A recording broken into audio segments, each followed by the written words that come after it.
Chapter 1. The Impact Revolution. Risk-Return Impact. We must shift impact to the center of our consciousness. We cannot change the world by throwing more money at old concepts that no longer work. We need new concepts and approaches.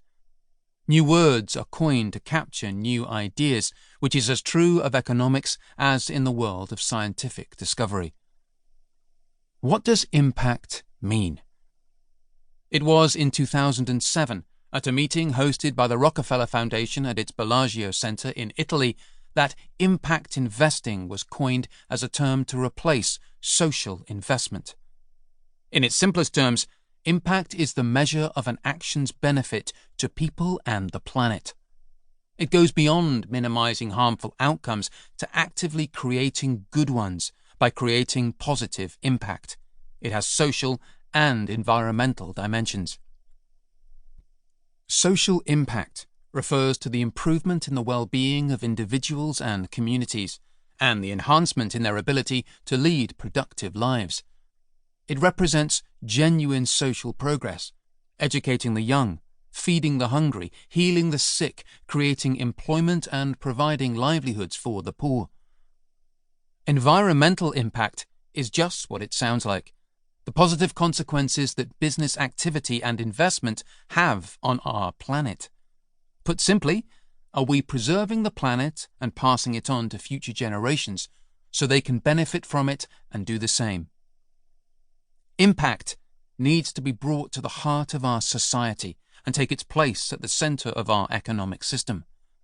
Our current system encourages decisions that are based on how to make as much money as possible with the lowest level of risk.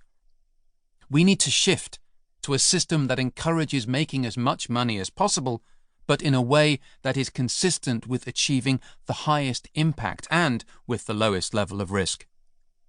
Impact must become ingrained in our society's DNA, part of a triple helix of risk-return impact that influences every decision we make regarding consumption, employment, business and investment. It needs to become a driving force of our economy. When we follow this new model, the social and environmental benefits of our decisions become central to our thinking rather than a mere afterthought. But to channel this new way of thinking into social and environmental improvement, we need to be able to measure impact dependably. Though we take the prevailing model of risk and return for granted, it wasn't always the dominant model. Up until the 20th century, business owners and investors only measured how much money they stood to make when deciding how to allocate capital. It wasn't until the second half of the 20th century that the measurement of risk was formally introduced, and that it became natural to quantify risk and look at its relationship with return. Risk is defined as the likelihood of adverse outcomes that could cost investors money. It sounds like an indefinable concept, and it used to be considered unmeasurable, but the academic community eventually found ways to standardize its measurement across all forms of investment. By the end of the 20th century, everyone was talking about and measuring it in the same way. The measurement of risk has had profound implications for the investment community.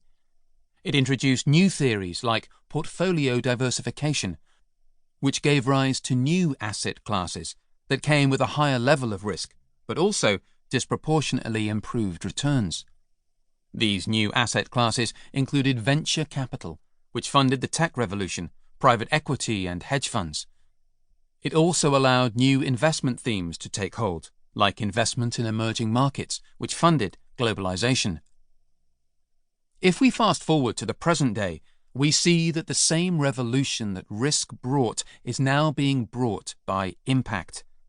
Investments are increasingly examined for their positive and negative impact, and investors and businesses are becoming interested in factoring impact into their decision-making.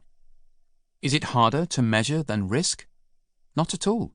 In fact, one can argue that it is easier. All over the world, people are developing methods to measure it.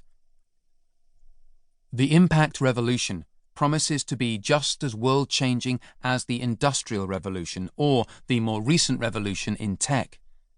It is a peaceful movement started by young consumers and entrepreneurs who are disrupting the prevailing business models once again, but this time in order to improve lives, reduce inequality, and improve the planet.